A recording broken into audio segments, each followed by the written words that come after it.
Tiff, Punisher, trap mode activated. All the CPS dropping the beat.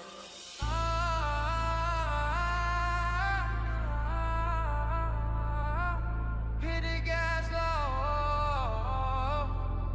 feel the rumble. Tiff on the block, shadow creeping deep. Punisher lurking, no time for sleep. CPS snakes stealing in the night. Family broken, but we ignite the fight. Apos and secrets with ice in our vein. YouTube dropping bomb, breaking chain. Giving more pressure, we won't fall here. Just a rum to make them disappear. Tiff and the Punisher hit it. Fighting for freedom, they can't hold us back.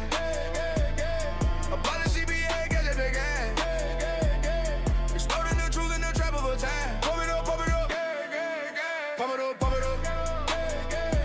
Punisher roll D till never crack. Hit the gas, gas, gas. Justice in the trash. Punisher and beast mode, Tiff calling shots. Hitting off hard, connecting the dots. Kid trapped in system, parents in despair. But with the underground, breathing red air. Perk loading up like clips in the mag. Abolishing evil, wave the black flag. Slow down the vibe, but the fire stay lit. Victory creeping, feel the trap hit. Tiff and the Punisher hit it. Fighting for freedom, they can't hold us back. Abolish CPS, justice, gang, gang. Exploding the truth in the trap of a time. Pump it up, gas, gas, gas. Pump it up, pump it up. Punisher rolls, D-tip never cracks. Hit the gas, gas, gas. Justice in the trash. Deep and dark, no escape right here. Tipping phones to the street, Punisher bring the fear. Family rising, system crumbling down. Trap justice burning, claim the crime. Pump it up, pump it up, hold up, hit it, hit it. Pump it up, hold up, hit it, hit it. Pump it up, hold up, hit it, hit it. Pump it up, yeah, gas. Tiff and the Punisher hit it. Fighting for freedom, they can't hold us back. Abolish CPS, justice, gang, gang. Exploding the truth in the trap of attack. Pump it up, gas. Pump it up, gas. Punisher roll, D-tip never cracks. Hit the gas. Justice in the trash.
We know it's all about the money, we know they lie, we know this is corruption.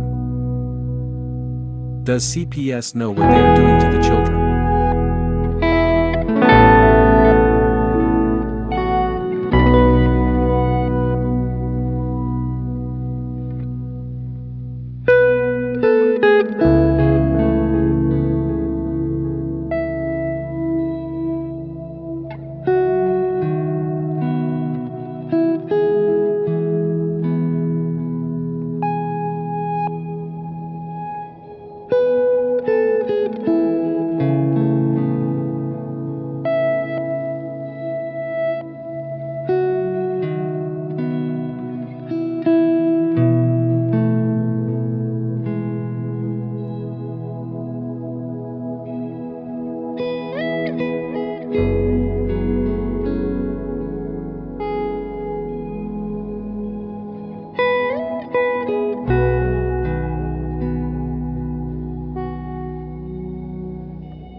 Punisher, they won't back down. Fight for the children in every town.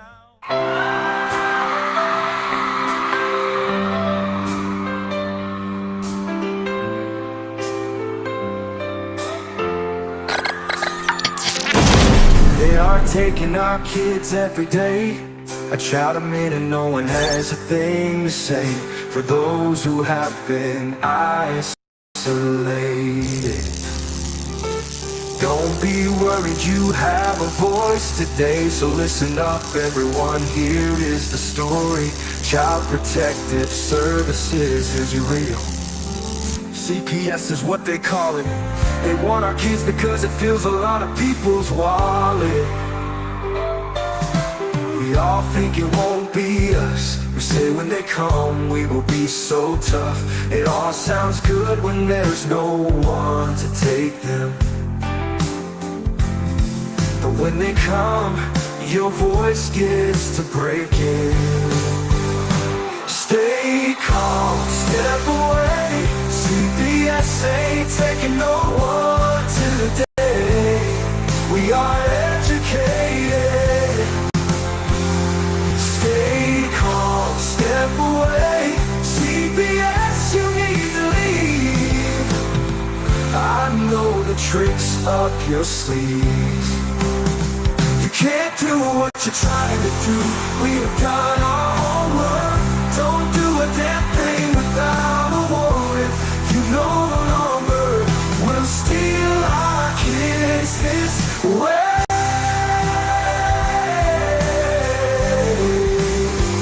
Tiff and the Punisher have come for the calling. They are giving us the CPS warning. Their voice is loud and clear. We stop losing our kids this year. Tiff wants to fight the entire planet. She is tired of our kids being taken, god damn it. She's been fighting CPS for 30 years, bringing children home from this disgusting mess. The Punisher is screaming out loud, abolish CPS and tear it down. I want all our kids to come back. Look at all those kids' pictures held up like thin tags. Together we are stronger than we need. We will tear down CPS with high speed. We will do so much being together. Birds of a feather flock together. So watch out CPS, here we come. Picking you one by one. We promise to bring back the family and prosecute the caseworkers unhandily. Give us back the kids you have taken. Tiff and the Punisher sending you all on a vacation. The one with bars in the windows and the only games you play are on Nintendos. Corruption in courts, here we come. We won't stop until it's done. You judges need to learn what you stand for. This is Tiff and the Punisher warrior. We cry out to all of you out there. We need support for a cause that many don't care.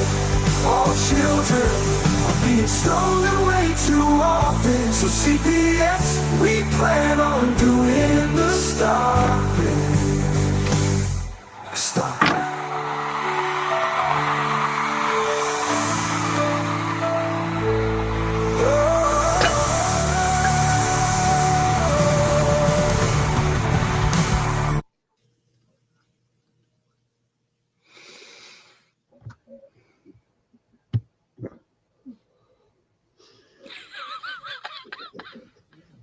What's up, Tiff?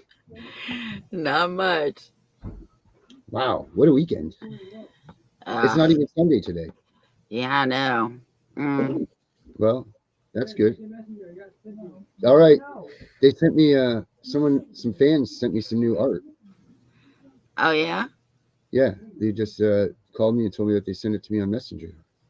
Oh, yeah, let me see. Well, I want to see too, so hold on, let me pull it up here. Okay.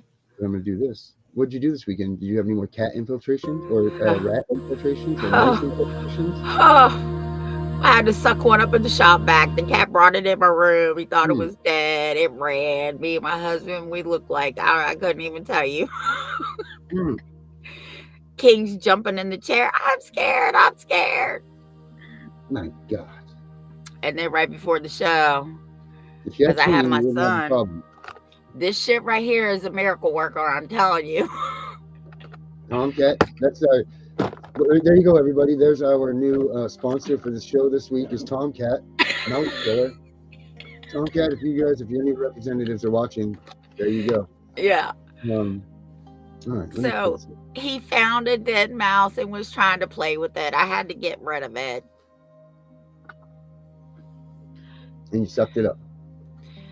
I sucked one of them up in the vacuum cleaner. I sure did. Man. And now if you can see him, he's in his little bed in my room, in my shoe room where I'm at. In his little cat bed. Because he figured out that I got rid of it. And he's sleeping. He's tired. Been working. But let me tell you what he did to me today. I knew there was a mouse in here because he was playing, he was putting his paw and doing like this underneath one of my tables. Mm-hmm. I put a plate of food, it was yesterday. I put a plate of food on my stand while I went to grab my remotes because I got to hide my remotes around here. He jumped right in my plate. So the dog ate good yesterday. Hey. You people in Virginia are strange. I don't get to say that often. Yeah. But today, I will. Yeah. So he was licking his paws. Yeah. Well, I'm not going to tell you what my cats were doing earlier. Your cats are cat burglars. I'm never going to witness it. Mary said I can't speak of it. So I'm not going to say a word. But I'll tell you what. Brings a whole new meaning. I'll tell you that right now. Maybe they're affectionate with each other. I don't know. Oh my. But anyway, what do you hear about CPS, Tiff? Anything? No, not too much. I know that between me and Claire, Pat got 20 new clients. That's good for Pat, but that's bad. That's bad for everybody else because that means that they're still out there taking kids away.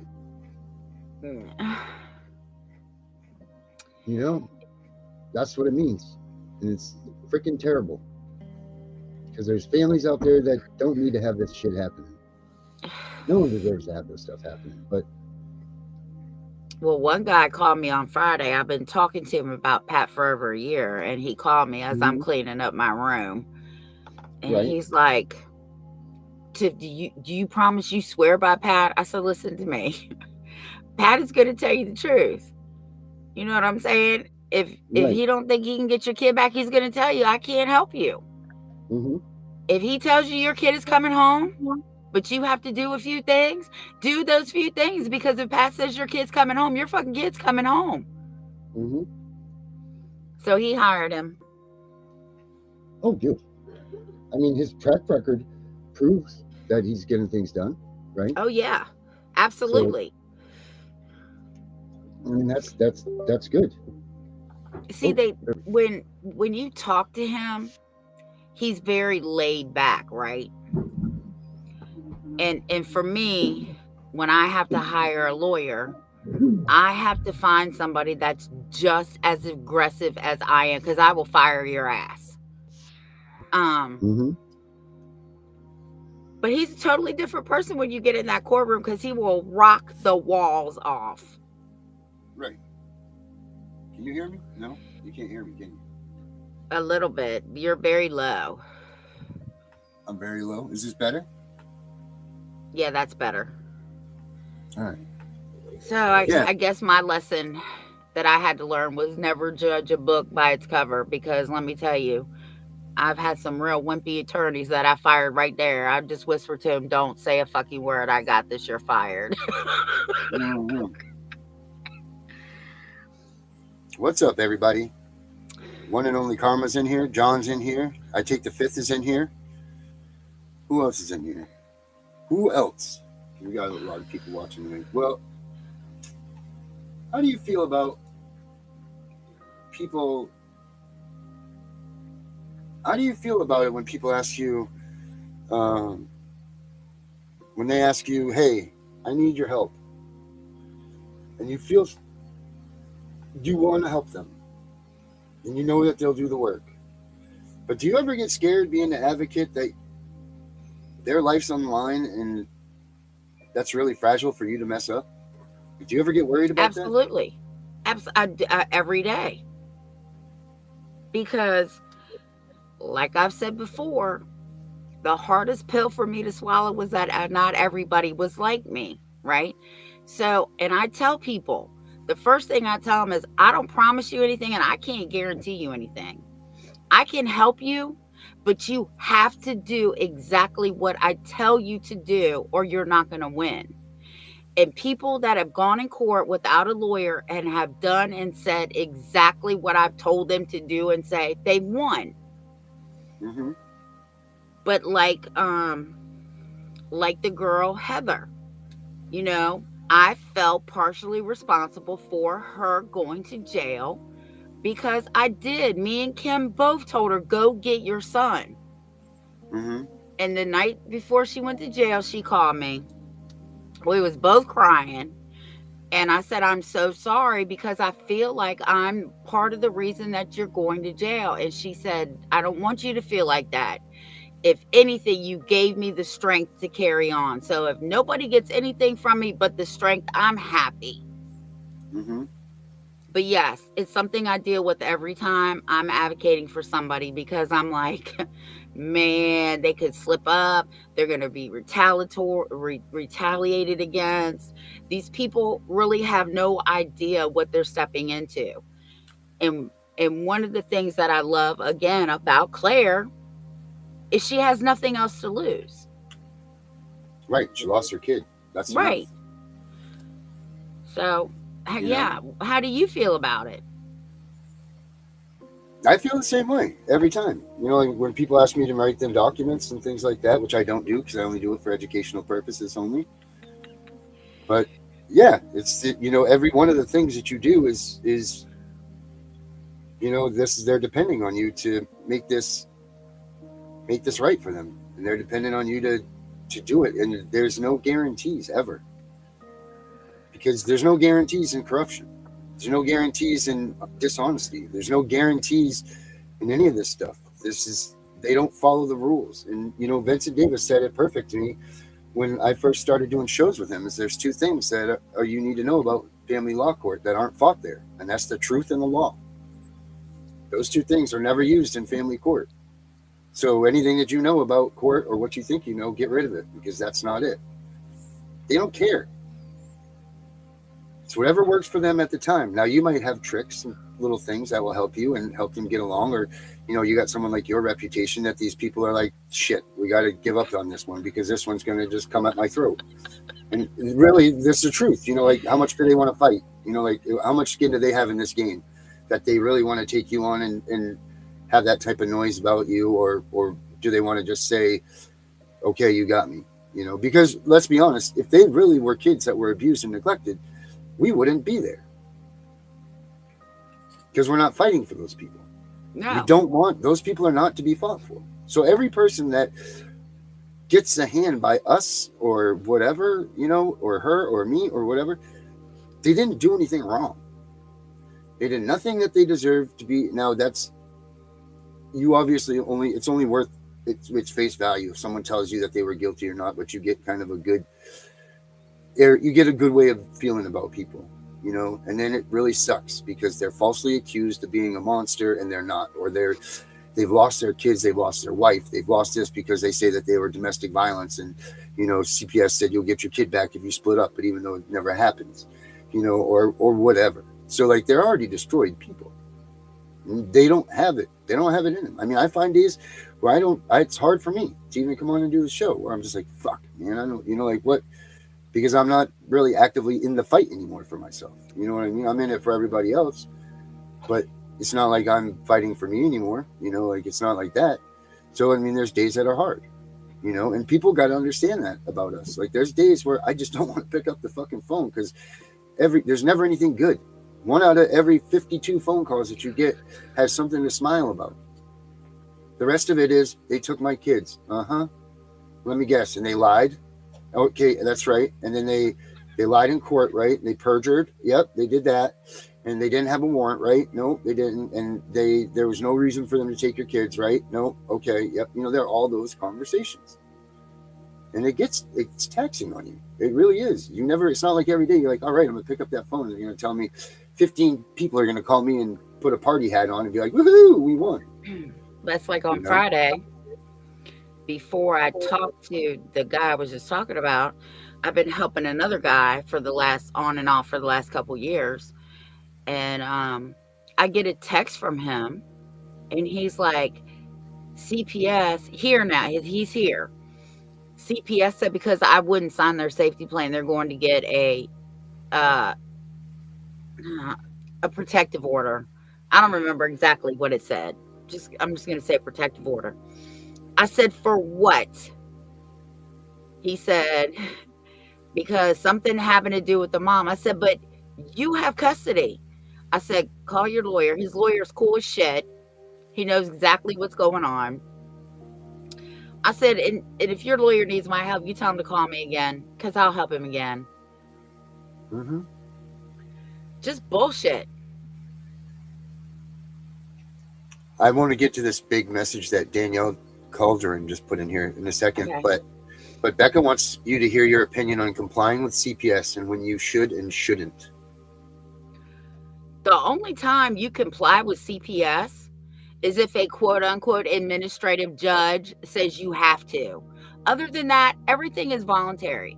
But me, I don't comply to anything, okay? Because I had a judge try to make me comply with CPS, and I told her I was not 3 times. She didn't believe me. We went back to court. CPS stood up and said, Ms. Wise didn't comply. You're right. I told you I wasn't. And then I was pissed and I started crying and I said, don't make me leave your courtroom and go call a civil rights attorney because you will not take my liberties, my freedoms. Absolutely not. She dismissed the whole case. So if you're not Tiffany, only when a judge tells you that you have to. And even then you can challenge the judge. Why? What's your probable cause for this order? What did I do so wrong? Where is the proof? You know, but you got to be careful because, you know, then they might throw you in jail for contempt of court. So just be careful, but never comply with CPS. They have no authority. Mm-hmm. Now, what did Danielle say?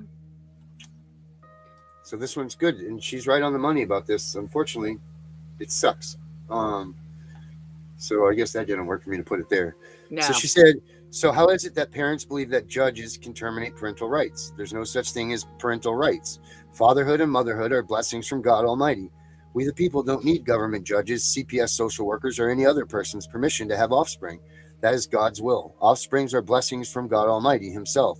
Our fatherhood and our motherhood written in our DNA passed on to our kids through their genes. And she's right about that. However, there's not enough people that will stand up and have that same feeling at the same time to make that worth a shit. You're absolutely right. The Almighty is all you got to answer to. That's it. Because at the end of the day, we're only here for a short time. Sure are. The rest of this time belongs to God himself. And we're not even supposed to say his name. So it belongs to the man upstairs. And he's the one that allows us. He's the one. Listen, our only reason to be on this earth is to reproduce. Yeah. That's our purpose. Somewhere along the lines, they figured out that this is a must-do, or it's going to happen anyway, and they figured out how to make money off. They figured out how to make this a corrupt system off of us. And then, you know, like I've seen things, and who knows what the truth is anymore? You don't know what the hell the truth is. You know, there's people talking about the bar being accredited registry, and you know, all of these things and all of this. Now the Supreme Court makes the rules for the bar. And if that's the case, then what does that mean? Does that mean that the Supreme Court's part of the English crown? Or does that mean that this bullshit that the English crown is part of this? All of these things, we have no idea. This stuff is so tainted now. But the one thing that we do know is that our children belong to God. And God's going to be really pissed off. And he's coming. Believe me, he is coming with a vengeance. And as long as you've loved your kids, and as long as you've done everything you can to fight for them, then you have nothing to worry about. But for these son of a bitches that have screwed with these children, have taken ours and done that, God have mercy on your soul, because he's not going to. That's all I can say about that. So that's it. That's how that goes, you know. Unfortunately, we're not in God's world right now. We are, but we're not. You know, and you know, there's only two rules in God's world, right? Love one another and don't hurt someone. That's it. But we don't live in that world. We're supposed to be, but we're not there. So unfortunately, we got to go by the bullshit that all these pieces of shit have set aside for us. And until that point comes that everybody's strong enough to stand together and unite and actually make it something happen, instead of argue and bicker and fight amongst each other, we don't stand a chance anyway. We don't stand a chance. This is the only group. Sorry, this is the only group. This is the only group that I've seen. What the hell are you fighting and arguing about? For real, what is anybody fighting and arguing about? Black Lives Matter. You can have millions of them, gang members, Bloods, Crips, whatever the honky tonk, whatever the fucking gangs' names are. They don't sit there and fight out in the public and on Facebook. They actually come together in these things. You know, all of these movements, when they have one goal in common, they come together. However, for this movement, the same goal, the same thing, and all of us have just one goal. It's for our kids. But yet, nobody can put their differences aside, and everybody's got to fight. This movement's never going to go anywhere. This is the same movement. If Nancy Schaefer came back to life today, she would think we're still in the same spot. She wouldn't think that she missed a moment. Why is that? Because nobody will stand together. Nobody will. And I don't understand it. I don't understand how people can argue and fight and complain and bitch and all of this stuff, but not come together for that common goal. I mean, look at what just came out in the Epstein files. Is that not enough to make everybody shut their fucking mouths for a minute in their differences and say, let's come together with a common goal? It should. Right? It should, you would think. But yet it's this person. You're wrong. It's my way or my highway. I'm better than you. I'm this, I'm that. What the fuck is this? What is this? That's why I don't participate in the drama. I don't have time for it. But why is it? Why is it? Because people lost their soul because their kids were taken? Is that why? They have no feeling. They have no emotions. Is that why? Because you're emotionless now because you lost your child? Because that answer would work for me. That would absolutely work for me. That I would understand that. That would make everything make sense to me, that because we're without souls now, because our children have been taken, that you have, because you really don't. Once you lose your kid, you have no emotion. You have no nothing. You live in a dead world. You just live in a walking zombie land. That's the truth. Especially when your fight's up. Yeah, my fight's been gone. You know, when you have nothing left to fight for. You know, and you're just like, well, what do I do now? You know, you kind of feel weird about staying in the shit with everybody else, because why am I? I have done nothing in this, but you know nothing else, and it becomes your comfort to stay here. It becomes your this is where your zone is. This is where you belong. This is where you fit in, because you can't just go out in the street and start talking to somebody about your kid being taken by CPS, because they're going to look at you like you're a fucking lunatic. They're going to call the cops on you, and they'll be throwing you in the loony bin. The second you start telling people that the government's kidnapping our kids and all that stuff, when you get past the bullshit world that we live in and get into the regular people world, you know, where people still live lives and have Christmas and, you know, still do stuff, they think we're all fucking lunatics. You know, it's crazy. Absolutely crazy. So I want to answer Becca's question. Yeah. You stand on your rights. Okay. I didn't get my kids back because I complied. I outsmarted them bitches. What I did was, oh, you want to give my kids to their abusive father? Great. Where do I sign? The minute I signed that paper, 2 months later, I was right down at the courthouse, filed for full sole custody and won. You got to beat them at their own game. Yeah. I don't comply with anything. If I'm going to tell you right now, I'm the type of person that if I tell you I'm not doing it, Jesus Christ himself cannot make me change my mind. If I'm not doing it, I'm not doing it. I don't care who you are. I don't care what you say. I don't care what you do. You could be on the floor begging, pleading, and crying. It doesn't matter. I've already made up my mind. It's done. It's over. And I'm not doing it. Period.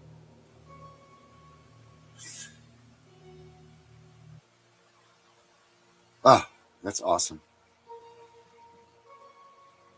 That's great. I take fifth. I love that. And I really hope. But see, there's even fighting amongst those people that are doing the bills. They're even fighting there. I mean, there's thieving, there's fighting. And look, we could have made a big deal about my bill being taken and stolen and used by the one. But we didn't, because we knew that it was going to it will affect the movement, and it'll affect that. You know, there's not too many of them like us out there that are willing to put the cause first and our own personal gains second. But that's what we do here. That's what everybody that's here does. We all put our own gains in the back of the line for the gains of this movement. I mean, it takes a special type of person to be here with us. And I don't understand why people don't get that. Or maybe they do. Maybe that's why they flock onto these other things. I don't know. What you learn and what you take away from what happens to you, you need to help other people. That's why I'm still doing this. I've been doing this almost 37 years. I don't have a dog in this fight anymore. My fight was over a long time ago. Even with my own grandkids, they got parents, but no, they know mom's going to jump in because mom knows what the fuck she's doing. But you have to teach other people, because to keep people oppressed, you don't want to educate them. You need to educate people. I don't care if they think you crazy. Oh, you should have heard all the shit that they were saying about me, but I don't give a fuck, because them motherfuckers didn't pay my bills, put food on my table, or nothing. It doesn't matter what people say about you. You, God, the courts, these crooked motherfuckers, these corrupt motherfuckers, they all know what the fuck happened, right? They want you labeled that because see, everybody in town thinks Miss Wise is crazy. Yeah, I am crazy. Fuck with one of my kids and find out. I am crazy. So yeah, don't get it twisted. By design. I retired. What'd you say, Darren? I said you're crazy by design. You're not. I am crazy by design. That's right. But you know what? I want everybody to remember this. And this is what I live by. A couple of things. Karma has everybody's address, so don't worry about it. Every dog has their day. And you know what? What's done in the dark comes to the light. Just remember that. There is going to be a time and a place and just get your popcorn. That's all I'm going to say. Because like I said, karma, one, has everybody's address. I don't care who you are. Every dog has their day. And it all comes out. What's done in the dark comes to the light. It never fails. Never fails. Never fails. So that means a lot of people have some things coming to them. Just don't ever give up hope, please. No. Hope is it. Hope is all you got. At the end of the day, hope is a viable thing. Hope is something that you can hold on to. And you need to, because without that, then you are done. That's why we get so pissed off about these advocates that lead people to the wrong direction, while you can't play with people's hope. You can't do that. It's actually cruel. Yeah, hope can be the difference between being here today and gone tomorrow. Yeah. You know? And for God's sakes, don't give them anything, right, to use against you. Just don't give them anything. I don't care what they say about me. They called me belligerent right in the courtroom, and I was shaking my head. Yeah. Yep. I was belligerent. You're on my you brought the shit to my front door. You fucking right. You have no business being here. So just hope and faith. I know it's hard. Don't give them the power either to take the rest of what life you have left. I understand I lost a child to the system. I understand they TPR'd me. And for 2 years, I didn't want to do anything. And then, like I said before, I woke up one morning and I had an epiphany and said, why the fuck am I going to continue to let these people, one, have space in my head and control what I do? No, I'm not doing that anymore. No more. You have to live your life, because one day your child will be back. Whether they continue a relationship with you or not, they will be back.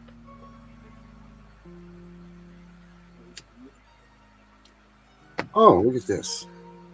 What? Let's go to the movies for a minute. Okay. This is kind of right in line with what we're talking about. Everyone, get your popcorn. We're going to go to the movies. This has been doing this to me all freaking day. I wonder why. They kick you off. We're doing something. We're trying, if anything's going to happen, it's going to be because of the efforts that we're putting into us, God with us. Like that, that was what I would tell myself. And now when I hear about these causes, I still get horrified. I still get angry. I mean, any normal human emotion that you get to this. But a big part of me is like, yep, we're going to fix this one too. Because we just keep winning. Because we have a proven formula of helping not just these families, but anyone that's going through these types of things, which is get the facts about the case, put it out, and I think very often a lot of people that put out this type of content, they get so focused on letting people know just how terrible it is, they don't forget the part about giving them something useful to do about it. And what you're actually doing is you're spreading apathy. Because what happens is people have to then go on with the rest of their life. They can't just sit there in their anger. They have to go, oh, this is so terrible. Oh, well, what am I going to do? I guess I'll go back to my life. They just file it under you can't fight City Hall. Americans are capable of achieving extraordinary things when they have the freedom and opportunity to do so. This is American Potential. Everyone, and welcome to the American Potential Podcast. I'm your host, David Fromm. As you're scrolling through social media or watching on TV, you've probably come across a crazy story and thought, that's not real. But for some families, those crazy stories are their reality. Some are battling eminent domain just to, hold on to their land. Others have to look at having to get a permit to use a mobile wheelchair. And then there are stories, heartbreaking stories, of parents taking their kids to get medical attention to only have their world get turned upside down. One man heard these stories and decided to do something. He started an organization not only to support the individuals facing these challenges, but also to create a simple way for others to step in and help. I want to welcome Spike Cohen, who's the founder and president of You Are the Power. Spike, welcome to our podcast. So happy to have you. Thanks for having me on, David. I really appreciate it. Cool. Well, hey, I know, I remember just knowing a little bit about you that you were the vice presidential candidate for a presidential election as a libertarian. What was that experience like? So was possibly the most challenging thing I've ever done. It's certainly up there, especially since it was during the lockdowns and all the mandates and everything. So not only did I visit close to 40 states during the campaign, almost a different state every day for months on end, but I did it at one of the weirdest times to do that, at a time when sometimes we were the only people on the plane, or I'd go to certain states and do a campaign event and have to leave before 8 p.m. because otherwise they would literally cordon off the roads leaving the state, and you were stuck there for 2 weeks on quarantine. So all sorts of crazy stuff. But my takeaway during that campaign is that this movement has a lot of growing to do if we're going to get anywhere. And more importantly, I had people coming to my campaign events with issues that they were being affected by right now, often in their own backyards at their local and state level government. And the only thing I could offer them was that we were trying to grow the movement so that one day we could help them. Well, they needed our help right now. And so coming out of that campaign, it really led me to create what is now You Are the Power. Yeah, that's great. So it was directly related. So tell me about, how you had the idea for starting You Are the Power and kind of what it's all about. Yeah, so during the campaign, two different things happened. One was I met all these people that were putting together all these campaign events across the country. It was a fairly decentralized campaign in that we relied very heavily on local activists to put together the different events that we were coming and speaking at. And I'd meet these people and they were so excited that they were able to, fight to get us on all 50 state ballots and get all this, get all these events put together and get all these people to show up, especially during the lockdowns and everything else, which made it even more difficult. And they were excited. And they said, man, if only we could do this all the time, not every 4 years, and do it towards something that we actually had a chance of winning. And so that was kind of in the back of my head there, hearing that over and over again. But then again, I kept having these people coming out to my events and telling me about these horrific things that their local and state level governments were doing to them. You mentioned some of them, eminent domain cases. People were having their homes taken from them. Especially during COVID, it was a lot of small businesses that were having their lives destroyed because they were open during COVID, which their big box competitors were never told to shut down, but they were told to shut down, and they were being threatened with literally having their lives ruined and losing everything for it. And I'd hear this stuff over and over again. And I'm running for vice president in a race where our victories are things like ballot access and how many people we can get to join the party. We know going into it, the likelihood of us winning is essentially zero. Like, there's nothing legally stopping us, but we're not going to win. We know that. And so it was very difficult to look at these people and say, well, one day I'd like to have a movement strong enough to do something for you. It just seemed like there was something that we could do. And so coming out of that campaign, I thought, what if we just told the stories? Because then, now I have a fairly decent sized platform of people following me. And I thought, well, what if I use my social media to tell the stories of these people whose lives are being upended by corrupt government officials and bad government policy? And instead of just getting people upset about something terrible, actually giving them a call to action to reach out to those specific individual officials that are doing this thing to them, give them a feasible thing to tell them to do, usually just stop doing whatever this terrible thing is, and see if that worked. And so throughout 2021, as sort of a proof of concept, we picked a few test causes to see if we could actually accomplish this. We had a roughly 70% success rate with a budget of nothing and, just essentially a few dozen volunteers helping us. And based on that, we launched You Are the Power in 2022. And since then, we have had a nearly 100% success rate. Wow. So how do you get people involved? And if someone comes to help you, what do they do, practically, to try to make a difference? Well, the first thing, if someone comes to me needing help, the first thing they can do is go to youarethepower.net/help and give us all their information about what's happening to them. And my team will follow up with them, get all the information we need. We have a very thorough vetting process because we want to make sure the causes we're taking off on are true and legit. We have all the information we need. We want to make sure that it's something we can actually build a movement around. And we also want to make sure that what we're calling for is something feasible, something that we can actually get done in a reasonable amount of time. And then once we've done that, we put it out to our social media, and we put out content that very often becomes viral and often gets millions of views. And then from that, we direct people to go to a page on our website that has all the particulars about that specific cause. But most importantly, it has a very easy way to reach out to those officials that are doing whatever the harm is in whatever case of that cause by basically just clicking where it has either their name, or if it's many officials that need to be targeted, we have a thing that just says, click here to email the officials. It has all of their emails already in the to line. It has the subject in there. It has all the wording in the body. Really, all you have to do is add your name at the end. You can edit it or put your own wording in if you want to, but if you want, you can just add your name at the end and press send. So in less time than it took me to just explain that, you can reach out to all these officials. And what we found is sometimes it's been tens of thousands of people have reached out to these officials. Sometimes it's been a few dozen people that have reached out to these officials, but these officials aren't used to getting that kind of heat. They aren't used to getting tons of emails in their inbox. They're not used to going on social media and being famous suddenly for all the wrong reasons. Just about every time they back off. Not immediately, but usually they either back off Sometimes they actually realize what they did was wrong and they join us in fixing it. But usually, more often than not, if only for political expediency, they back off and do the right thing. So public pressure and political pressure, grassroots pressure is the lever that you're using to make change, if I'm understanding it right. It also seems like one thing I always found is that when there's a light shown on government and there's some transparency provided, that really does change how a lot of elected officials or unelected folks, your bureaucrats, kind of behave. And so that's kind of what you are the power is really leveraging here. Is that right? We're doing two things. Yes, we're using public pressure.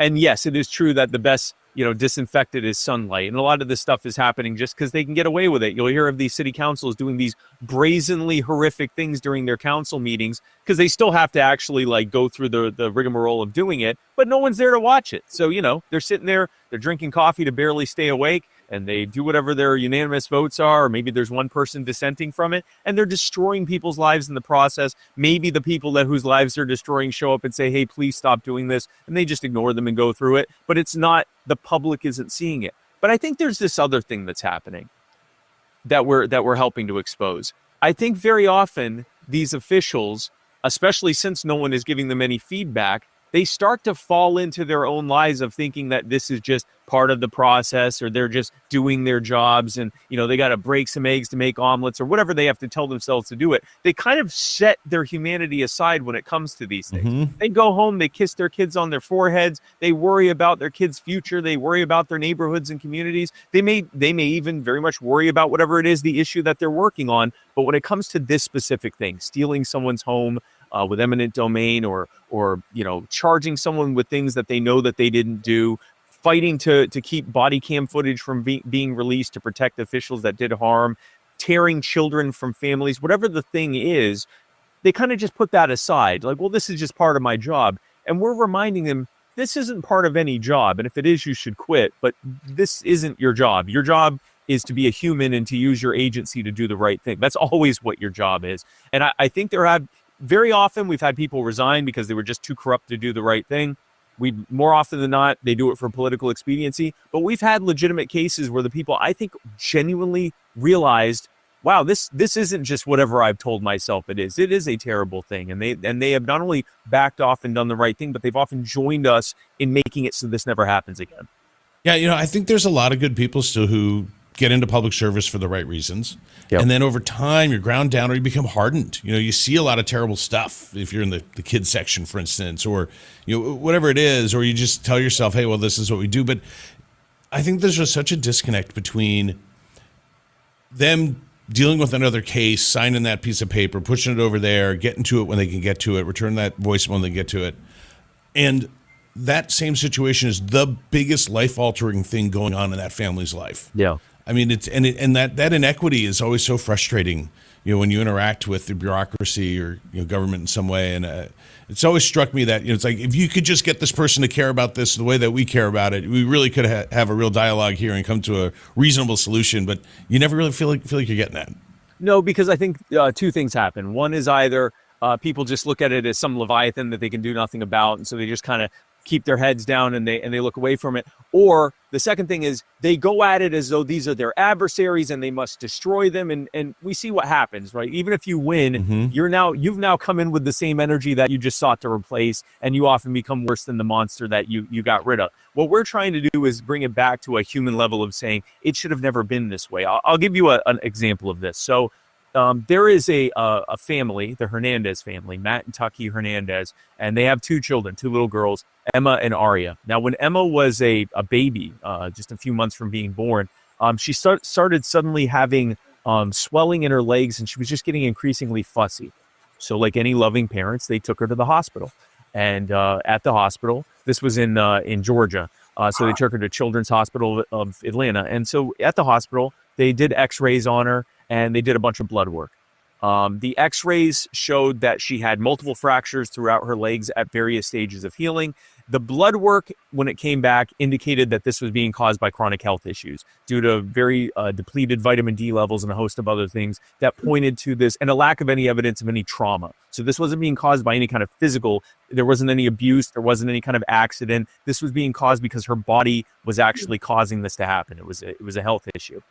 And for some reason, both of their children were taken from them. They were accused of abuse, and as a condition, they were arrested for felony abuse, and as a condition of their bond, they weren't allowed to talk to each other or be within however many feet of each other. So overnight, with not only no evidence of abuse, but full evidence of no abuse and evidence of an actual medical problem, they not only lost their children, but they lost each other. They lost everything overnight as a result of that.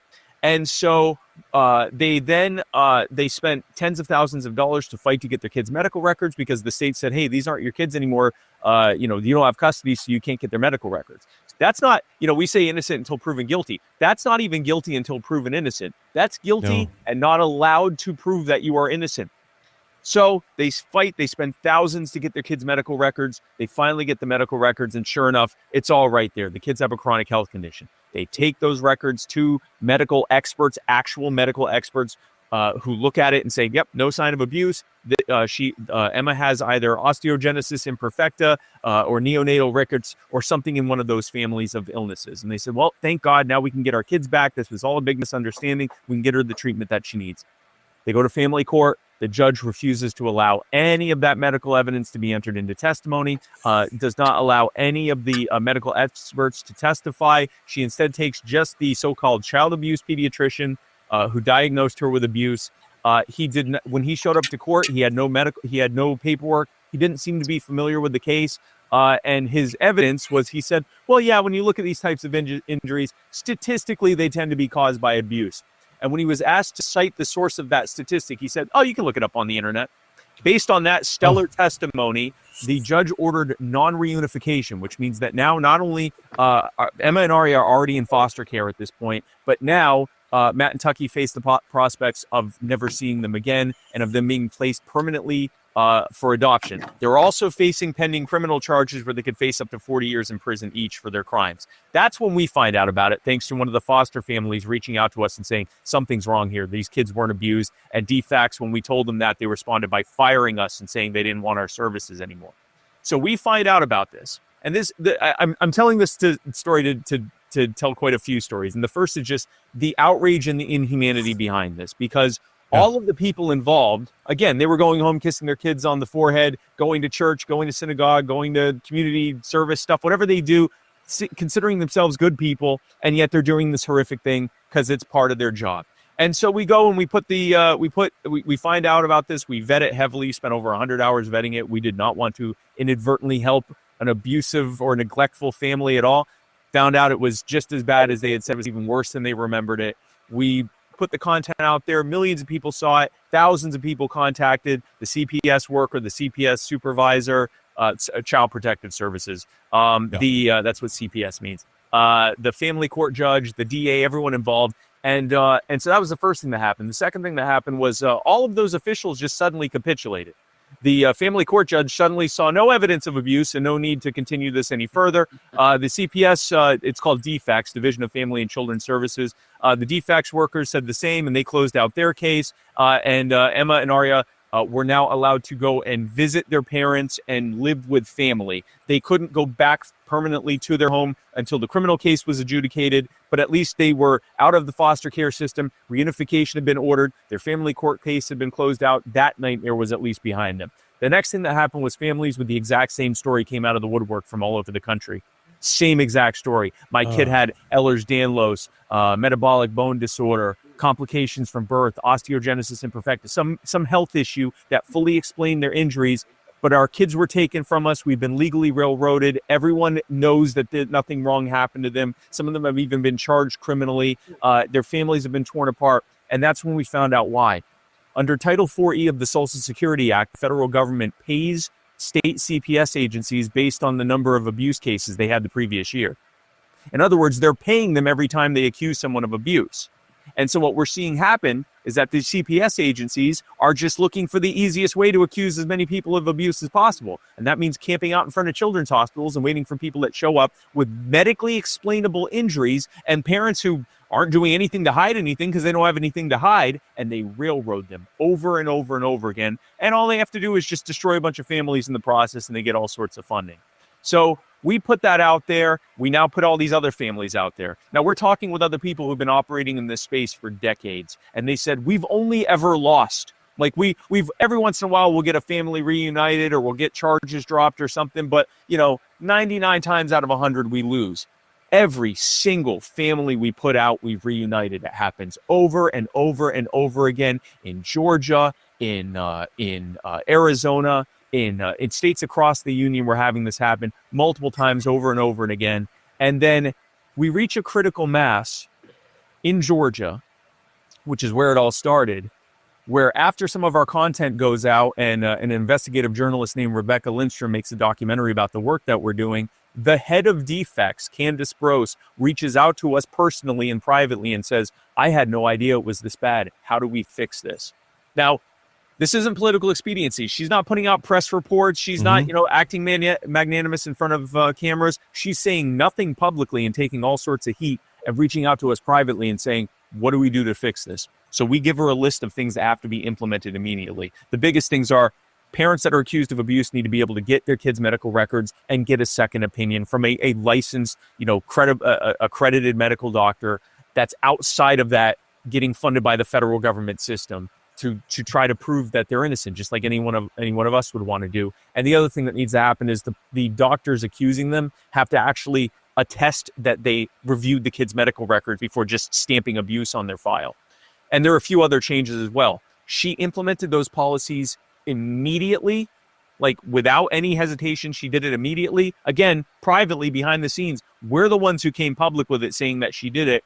And then we went to Capitol Hill and said, this needs to be codified into law. And when she was asked about it, because it's her agency, she said, this is what we're already doing. It needs to be codified into law.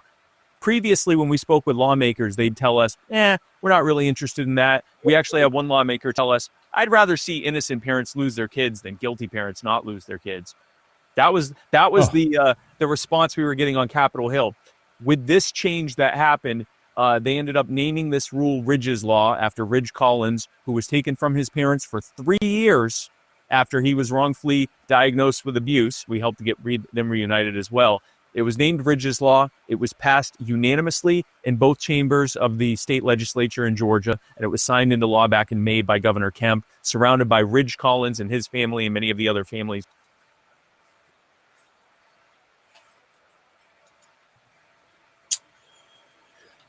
We need him to come on our show. Yeah, we do. So good for him. Mm-hmm. Good for him. That's what needs to happen, right? We need more of that. Yeah.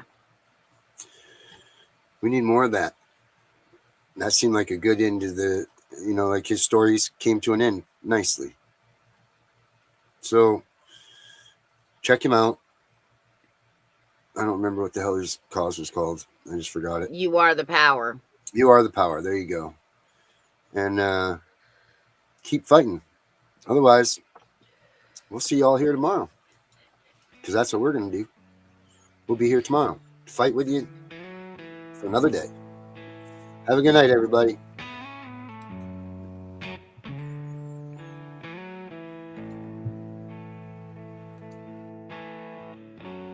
Never been a perfect person. I put the cart before the horse. A list of reasons, long as sermons,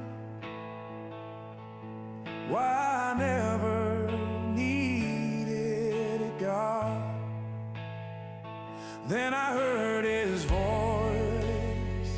so sweet, it put me on my knees.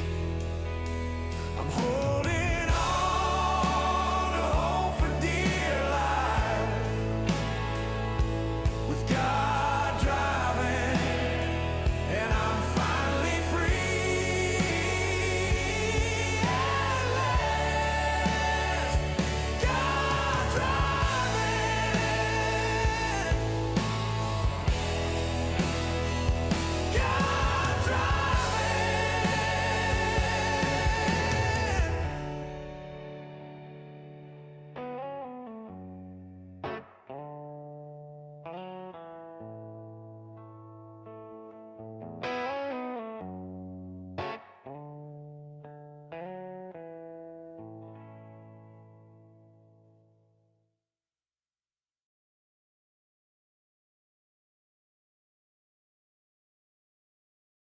They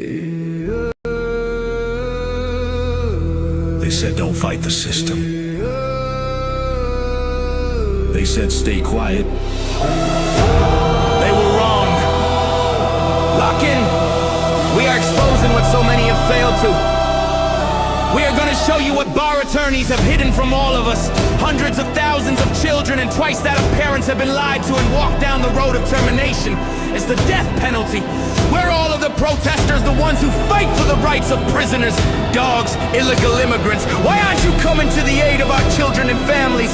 Right here in America, every day a child per minute is kidnapped.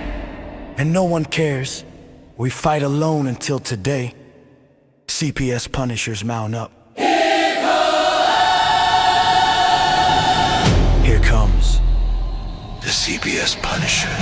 Anonymous tip, another lie from one of them.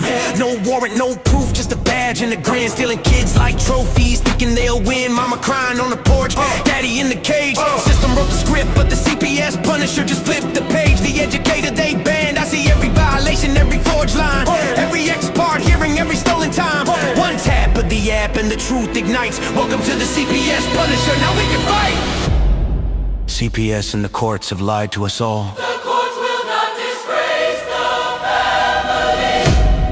CPS Punisher, here to avoid the chains and expose the game. CPS Punisher, the educator they never wanted you to find. Punisher, one tap and their empire cracks. We rise, we take our kids back. The app is called the CPS Punisher. I'm the cape in the shadows, the skull in the night, the binder full of secrets, the weapons you all need. Ab initio, watch me void that lie. Fourth Amendment armor, watch the tyrants cry. Falsified drug test gone in a flash. I see Tevio, warrior, due process king. Every parent hero when the hotline rings. I call it justice. Download the truth, now the system busts us. From the courtroom to the streets, hear the battle cry. The CPS Punishers arrive. Kiss your bar asses goodbye. They tried to silence us, now we're the loudest voice in the room.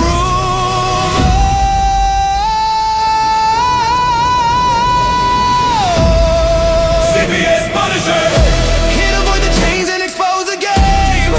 CPS Punisher, the educator they never wanted you to find. Punisher, the children never leave again. Punisher, families rise, we never look back. We now use the CPS Punisher.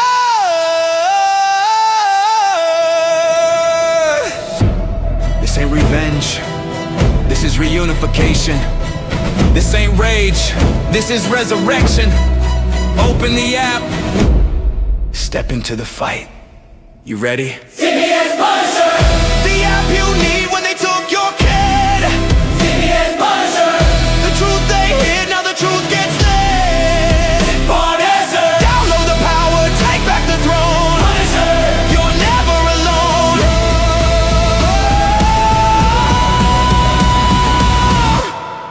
CPS Punisher, the educator they never wanted you to find. Void complete, family restored.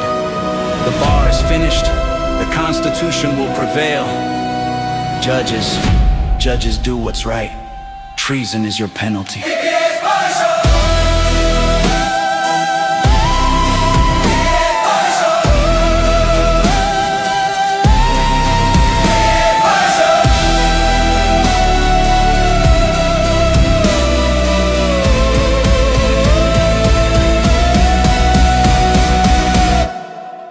Here comes the CPS Punisher.